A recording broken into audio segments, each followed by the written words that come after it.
Chercheur en microbiologie et spécialiste des maladies infectieuses, c'est peu dire que l'expertise de Philippe Sansonetti a été réclamée un peu partout sur la planète ces derniers temps. De Shanghai à Berlin, il a pris le temps d'expliquer ses travaux, sa démarche, ses résultats.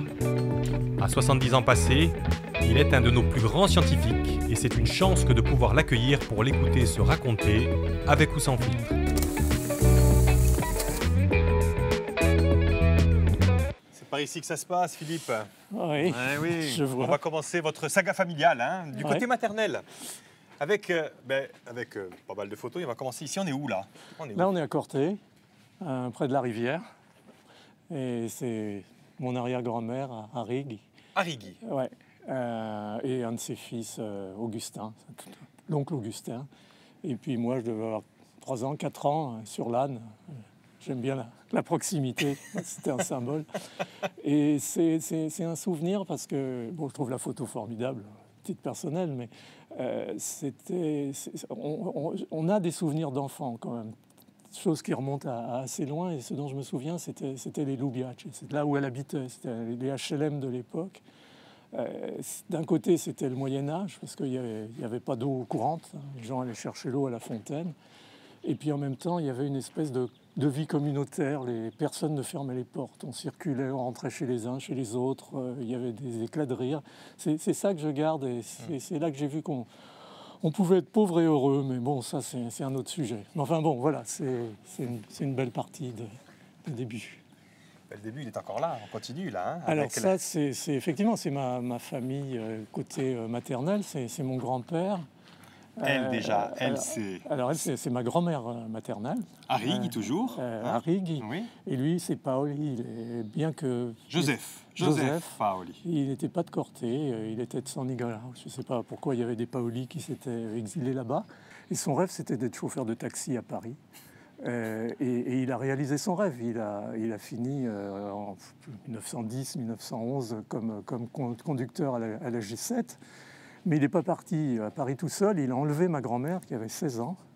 Et ils se sont mariés à Paris. Côté maternel, on a vu, c'est la famille Arrigui, bien sûr, et Paoli. Et on va venir avec les Sansonetti. Alors les Sansonetti, ça c'est le côté paternel, bien entendu. J'ai mis cette photo parce que pour moi c'est une photo très émouvante. Donc il y a mon grand-père, Paul Philippe. Paul Philippe, oui. Pour ça, je ne cherchais pas mon prénom, ses origines. Paul Philippe, lui, alors c'est toujours ces racines de finalement, j'appelle ça l'immigration, c'est peut-être pas un joli terme, mais de venir sur le continent. Lui, c'est pas parce qu'il rêvait d'être chauffeur de taxi, c'est parce qu'il s'est retrouvé dans le feu de la guerre de 14 au 173e régiment d'infanterie, qui était le régiment des Corses. Il a été, dès le début de la guerre de 14, il s'est retrouvé là, dans le bateau, dans le train, et puis sur le front de Lorraine. Donc il avait fait la guerre de 14, il en avait souffert, il avait été prisonnier, il s'était évadé, il avait été à Verdun. Et puis ma grand-mère, Lydie Léonel, qui était de Léonélie, elle, c'est une Léonélie, de Riventose. Elle était de Riventose. Et elle avait 12 frères et sœurs. Mais c'était une femme extraordinaire. Elle avait le certificat d'études, mais on l'appelait Madame de Sévigné.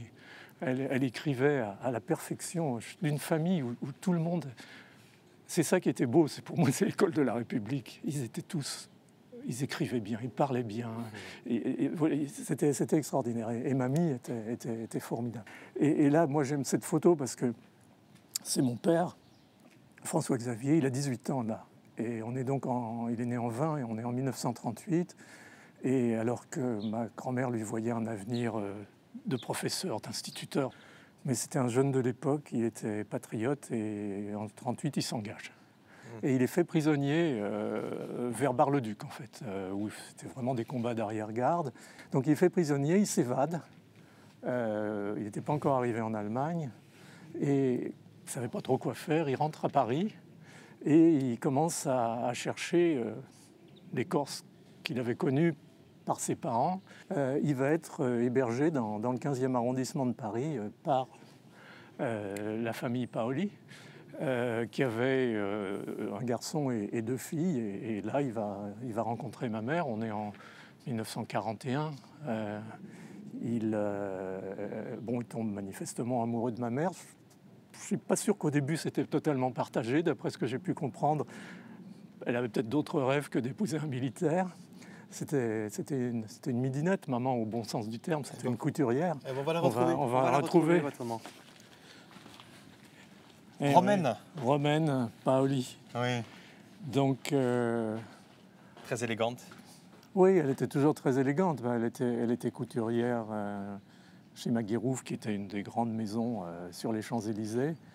Et elle contrebalançait un petit peu aussi le caractère de votre papa, parce qu'elle était quand même calme, alors que votre père était un peu tempétueux, j'ai envie de dire, un peu autoritaire aussi. Il est militaire, votre papa. C'est bien vu, c'est bien vu. Ouais. Ah oui, papa était... Enfin, bon, là, il était militaire, mais il va quitter Paris, parce qu'il voulait continuer la guerre, et il vient en Corse. Alors, probablement vers la fin 41, début 42, il est réincorporé au 173e, et donc il va participer aux opérations de libération de la Corse, d'abord contre les Italiens, puis contre les Allemands. Il y avait un bataillon de SS à Bastia. C'était pas de la rigolade en Corse. Vous naissez en 1949, et finalement, votre père repart ici, lui. Alors, papa, il en a pas assez des combats.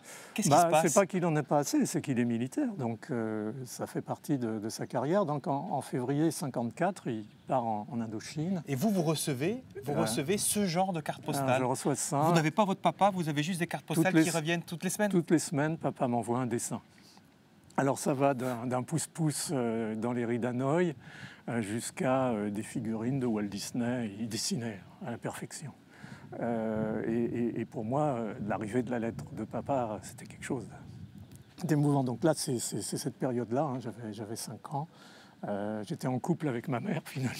J'étais le seul homme dans la vie de ma mère, enfin, je pense. J'en suis sûr.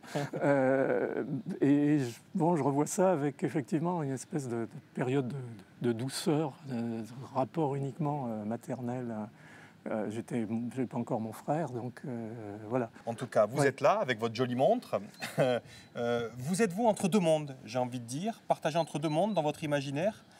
On ne va pas les découvrir, ces deux mondes, ici. On va les découvrir dans une autre pièce. Venez avec moi, fille.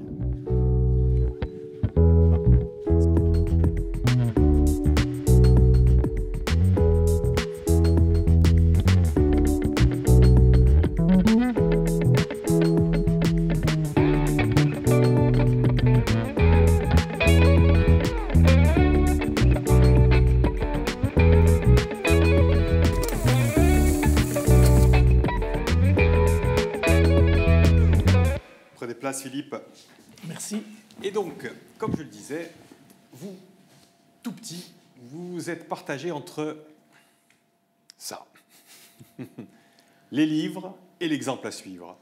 Ouais. Les livres, vous lisez beaucoup, hein, Capitaine, des savants, c'est vraiment, vous plongez beaucoup. C'était ma télévision, on n'avait pas de télé, hein. Voilà, il y avait les livres. Alors, il y avait mes livres à moi, ceux qu'on m'offrait, et en particulier effectivement les livres d'histoire, éventuellement l'histoire des savants. Et puis l'exemple, là c'est mon oncle et ma tante, la sœur de papa, Lucrèce, et donc mon oncle Gilbert qui a été effectivement mon modèle. Gilbert McDaniel était pédiatre et il s'est installé à Bastia en 1957. Et à partir de là, ça a été un peu notre havre corse en fait. On venait un mois chaque année passer des vacances au mois d'août en Corse et c'était essentiellement chez eux que ça se passait. Et j'ai vécu un peu pas dans l'ombre, parce qu'il n'y avait pas vraiment d'ombre, mais dans la proximité de Gilbert et de ce qu'était la vie d'un médecin à cette époque-là. Parce que c'était le seul pédiatre. C'était le seul pédiatre. Il y avait un pédiatre à Ajaccio et un pédiatre à Bastia. C'était lui. C'était vraiment héroïque. Et il a véritablement construit la pédiatrie à Bastia, en particulier la néonatologie. C'était un type en plus très bricoleur, voilà. Donc voilà, il n'y avait pas d'autre métier possible. Bon. Et donc c'est simple. Pas d'autre métier possible. Bah, quand il m'emmenait la nuit. Et donc, effectivement, voilà. en 73. En 73, le service militaire. À l'époque, avant le service militaire, en 73, j'ai l'honneur de faire connaître qu'à la suite des épreuves du concours de l'internat. Bon, ce jour-là, je volais. J'ai couru à l'Hôtel-Dieu. C'est ma future femme travaillait à l'Hôtel-Dieu. C'est là que je l'ai demandé en mariage. C'était un grand jour, ça, le résultat de l'internat des hôpitaux de Paris, et puis le début de quelque chose, à l'évidence. Et la photo d'à côté, effectivement, alors, le service militaire, dès l'année d'après, en 74. Alors oui, bien sûr, il fallait, avant de démarrer l'internat, il fallait que je fasse mon service militaire. Là, j'ai été moins brillant dans les épreuves militaires, je dois avouer. Du coup, comme je n'étais pas très bien classé, j'ai choisi, je suis désolé de le dire, j'ai choisi la Corse parce qu'il y avait encore une place libre. C'était l'hôpital militaire de Bastia. Vous êtes à côté de votre grand-mère. Alors ça, c'est avec ma grand-mère, bien entendu. Lydie, on va l'écouter parler, et après l'avoir écouté parler, écoutons-la d'abord. Je m'appelle Sansonetti, Lydia. En français, Lydie, parce qu'on n'avait pas le droit de donner son nom à Anna. La mairie n'acceptait pas Lydia, elle acceptait que Lydie. Ben, je vais avoir 93 ans au mois de mai.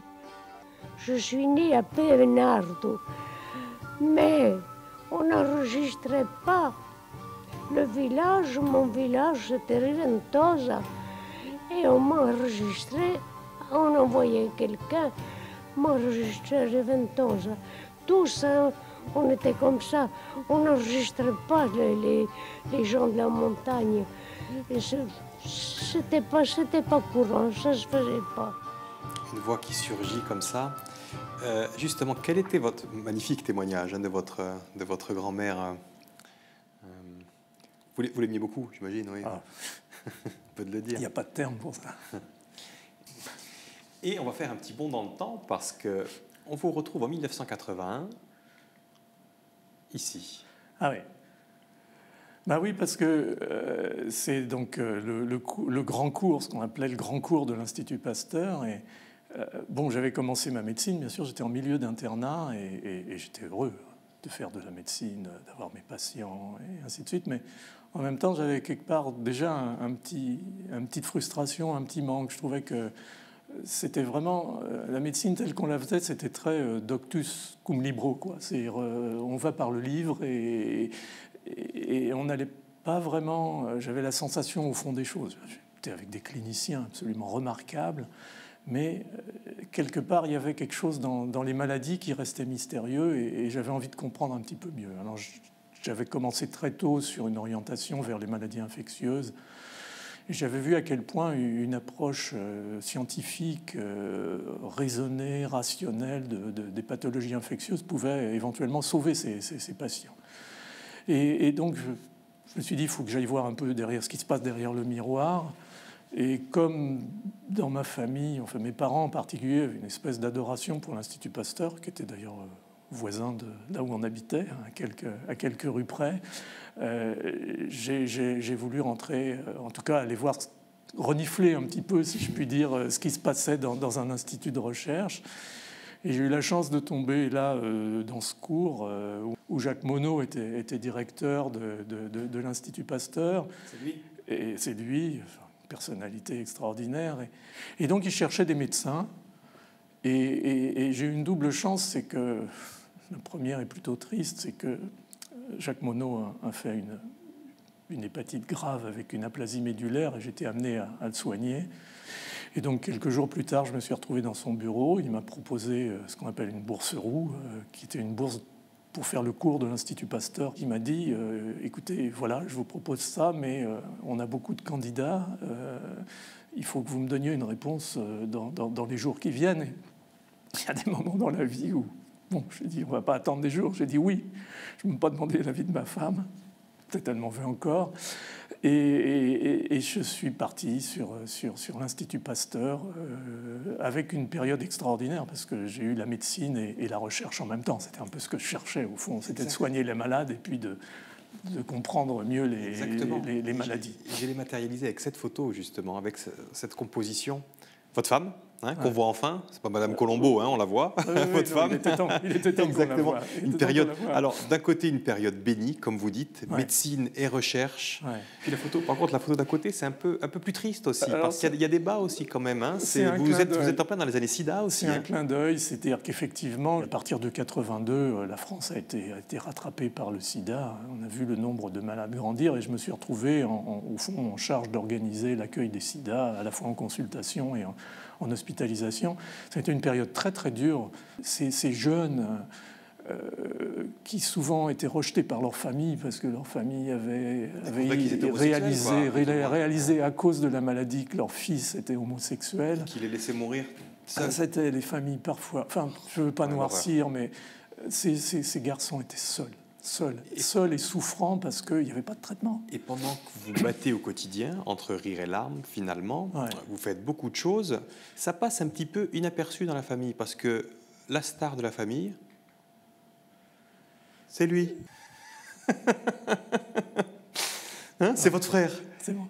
Qui est polytechnicien, lui. Oui, et lui, dans la famille, polytechnicien, c'est quand même mieux que celui qui est dans ses labos avec ses microbes. Là, on tombe un peu dans la caricature, excusez-moi. Mais effectivement, si j'interprète un petit peu, je pense que ma maman a été très surprise de mon parcours. Quand elle probablement avait des rêves, effectivement, de grandes écoles que je n'ai pas réalisés. Un rêve de médecin installé en ville que je n'ai pas réalisé pour aller à l'hôpital, et puis ensuite de devenir chercheur. Je pense qu'elle avait du mal à suivre parce que ça lui paraissait pas tout à fait cohérent. Par contre, mon frère, qui est un garçon ultra brillant, très fort en maths et en physique, c'était le parcours rêvé pour des parents, et il y avait moi un peu fou, et puis lui.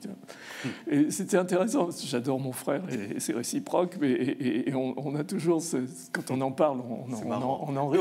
Heureusement, Philippe, il va y avoir en 1994. Ceci. J'apprends avec surprise par un coup de téléphone de Genève que j'avais été lauréat du prix Louis Jantet de médecine, qui est un peu le prix Nobel européen. Oui, de médecine. Sauf que le prix Nobel récompense une carrière. Là, ça récompense une découverte. Ça récompense ce qu'on appelle un scientifique on the ascending limb, c'est-à-dire sur la phase ascendante de sa carrière. Parce que là, qu'est-ce que vous découvrez à cette époque-là? Enfin, qu'est-ce qu'on met en avant, justement? On met en avant les travaux pionniers sur, justement, ce que je voulais faire, c'est-à-dire l'analyse de capitaliser sur la connaissance de la génétique des microbes et de l'amener à un niveau qui fusionne la microbiologie, la biologie cellulaire, parce qu'on regarde comment des microbes peuvent s'associer à des cellules, peuvent pénétrer dans des cellules, peuvent tuer dans des cellules. Et tout ça, on l'a fait. C'était relativement pionnier, je dirais, à cette époque. Ça a été reconnu.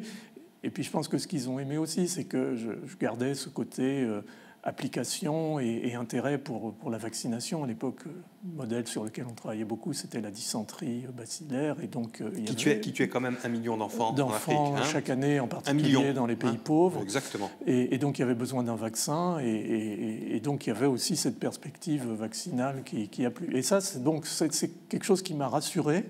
Mais qui a rassuré votre maman aussi. Et qui a rassuré ma maman, et je me souviens encore très bien. Parce que voilà, après le discours, là, vous venez un petit peu remercier tout le monde. Il y a votre maman qui est devant, qui écoute. Maman descend les escaliers de l'amphithéâtre, vient se jeter dans mes bras et me dit « Je ne savais pas que c'était si important ce que tu faisais. »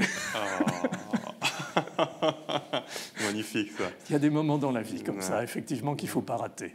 Et donc après, il y a les honneurs. J'essaie de matérialiser comme ça. Il y en a beaucoup plus, Légion d'honneur, Académie des sciences, bien sûr. Et vous faites aussi partie de l'Académie américaine, American Academy. National Academy of Science des États-Unis, la Royal Society, l'Académie des sciences allemandes, Léopoldina, etc. Ça va, ça va. Sauf qu'effectivement, vous l'avez dit, vous êtes plus maintenant dans les labos qu'un médecin. La médecine, vous la mettez complètement de côté à partir des années 2000. Mais comme vous êtes quelqu'un qui a besoin de faire beaucoup de choses, vous allez avoir une nouvelle idée. Et cette nouvelle idée, on ne va pas en parler là. On va en parler dans une autre pièce. OK ? Oui, allez, bien. Venez avec moi. Je suis beau, là.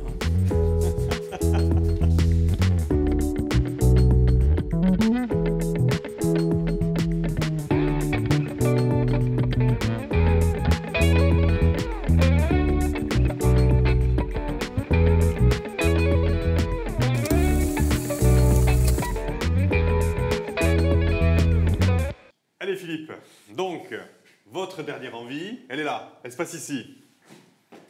Envie de 2008. On va voir.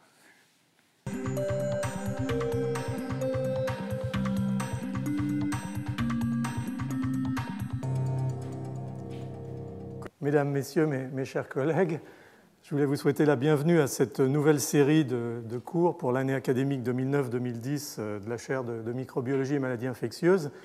Vous avez pu voir sur les titres que, en tout cas pour celles et ceux d'entre vous... On est en 2008 là, présents l'année Philippe. dernière, Oui. Vous êtes le premier Corse à enseigner au Collège de France.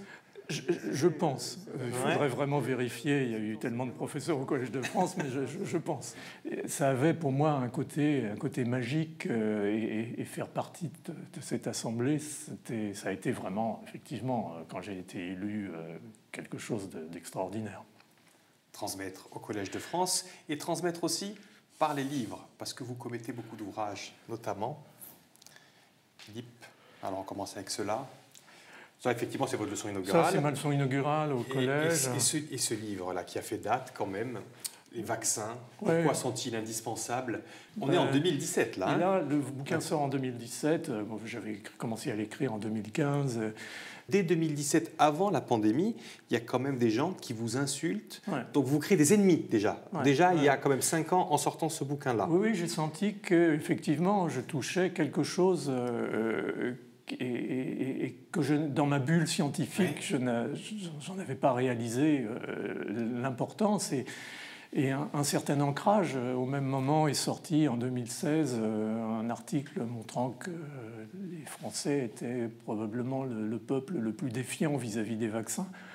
Ce qui, je veux dire, avec ma carrière pasteurienne, me paraissait une aberration totale. Donc ça m'avait fait sortir de ma bulle et ça a créé la motivation de témoigner. Convaincre un anti-vax, c'est impossible. Non, c'est pas la peine. C'est pas la peine. On abandonne. Abandonnons. Mais par contre, parlons concrètement. Qu'est-ce qu'il s'est passé au Venezuela quand, avec Maduro, il y a eu, une grosse crise économique?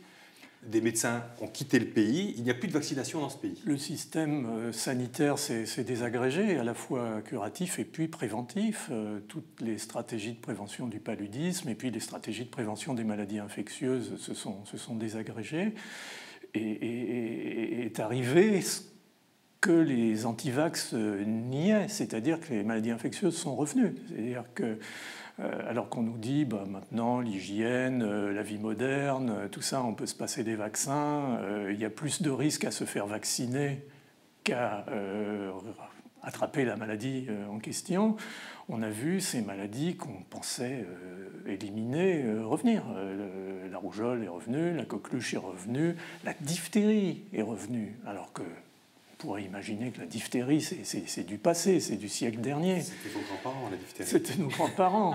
Et donc, voilà, c'est un fait absolument incontournable. Donc, ces vaccins qu'il y a encore obligatoires aujourd'hui en France, il faut les conserver parce que les virus circulent encore, en fait. Ils restent justifiés, à part la variole et la polio. On va voir dans quel délai on pourra abandonner la vaccination contre la polio, mais tous les autres correspondent à des maladies qui existent. Alors certaines sont masquées parce que la couverture vaccinale évite leur survenue, mais dès qu'on lève le pied, ça repart. Ça, c'est en 2017, et puis plus proche de nous, vous avez écrit ces livres-là. Ouais. Tempête parfaite, chronique d'une pandémie annoncée. Ça, c'est quand effectivement la pandémie arrive. Vous écrivez un petit peu au jour le jour l'arrivée du coronavirus. Très, très, très intéressant. Et tu aimeras tes microbes comme toi-même. Là aussi, un autre ouvrage. Est-ce qu'on peut résumer ça en disant que vous essayez de mettre un petit peu de réflexion là où il y a trop d'émotions? Oui, bien sûr. Alors, la réflexion, elle est sur le fait que les microbes, c'est mauvais, mais c'est bon aussi. Et c'est ça que j'essaye d'équilibrer.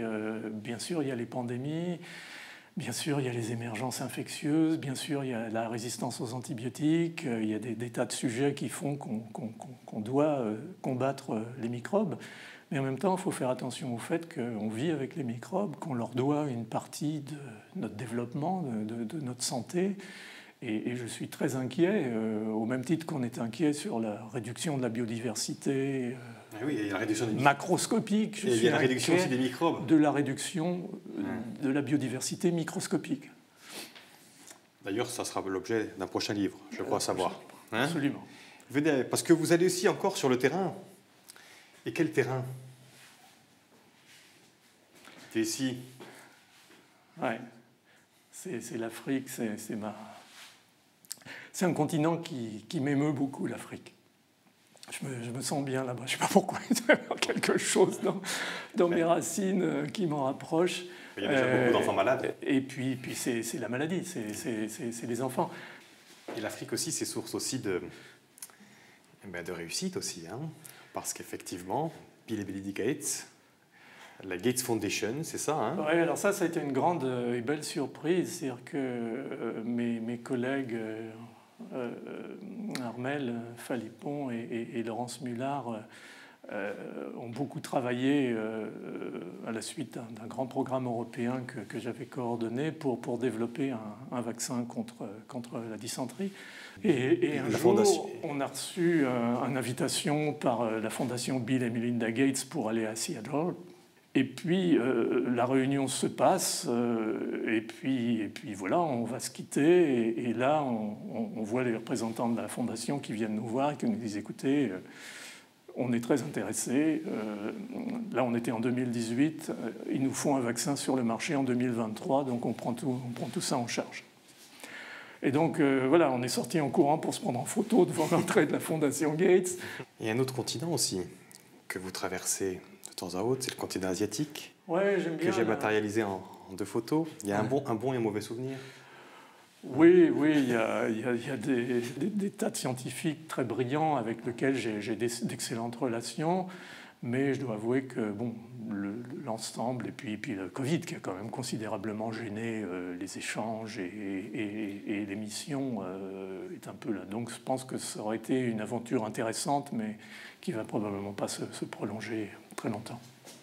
Ce qui va nous amener justement au dernier écran. C'est quelque chose qui aura marqué votre vie. C'est ça. 1989. Ah oui.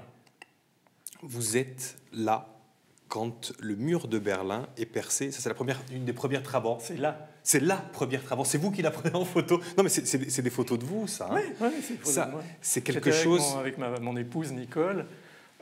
Ça a été un grand moment de notre vie. Bon, j'en parle avec beaucoup d'émotion. J'étais là pour faire un séminaire. Hein. Je n'avais rien de précis parce que jusqu'au dernier moment, on ne savait pas très bien ce qui allait se passer. Et si j'ai mis cette photo, c'est parce qu'il y a un mur qui est tombé. Et j'ai mis la photo au-dessus avec vos enfants, bon, qui ont nettement grandi depuis. Hein, mais c'était le petit clin d'œil avec Corsica, Bastia, etc. À vos enfants et aux enfants qui nous regardent, ça serait quoi, selon vous, le mur qu'il faudrait faire tomber aujourd'hui? Le mur de la bêtise. Moi, je suis assez admiratif de philosophes comme Francis Bacon, par exemple, à la Renaissance, qui a dit quasiment, enfin, caricature un peu, on oublie les livres, on oublie la scolastique et on regarde ce que nous dit la nature. Mais pour voir ce que nous dit la nature, il faut l'étudier, il faut la comprendre. Et je pense qu'il est là, le nouvel horizon, il est dans mais j'ai peur que, bon, avec maintenant ces tendances à tout relativiser, à donner le même poids à toutes les idées, la science a perdu effectivement de son, comment dire, de sa fonction de matrice sociétale. Voilà, c'est ça qui me préoccupe beaucoup. Je ne suis pas scientiste, je ne pense pas en tout cas, mais je pense que l'approche scientifique des sujets, l'objectivité, c'est quelque chose qui doit aussi s'appliquer à la vie de tous les jours. On le voit d'ailleurs dans les sciences humaines, hein, qui sont devenues aussi maintenant des vraies sciences, avec des contrôles. Voilà, c'est un peu mon rêve, et j'espère que les générations d'avenir vont pouvoir reprendre un petit peu pied là-dessus. Venez à côté de moi. Qu'on finisse avec un geste, le dernier geste. Ah, le selfie. Le fameux selfie, voilà. Merci infiniment, Philippe. De rien. Je sais que vous revenez en moyenne combien de fois par an encore? Au moins une fois par an. Au moins une fois par an. Ouais. N'hésitez Mais- pas à alors, m'envoyer un petit souvent. SMS pour chaque fois que vous venez, d'accord? On va plutôt à Et Bastia. pardon. Et je sais qu'on parle toujours pas de retraite. Hein. La retraite, c'est pas pour si, tout de suite. mais- Vous avez 74 ans, mais il y a le temps. Je suis à la retraite. Oui, enfin, d'accord. Mais pas vraiment. Ne le dites pas à mon épouse. Ok.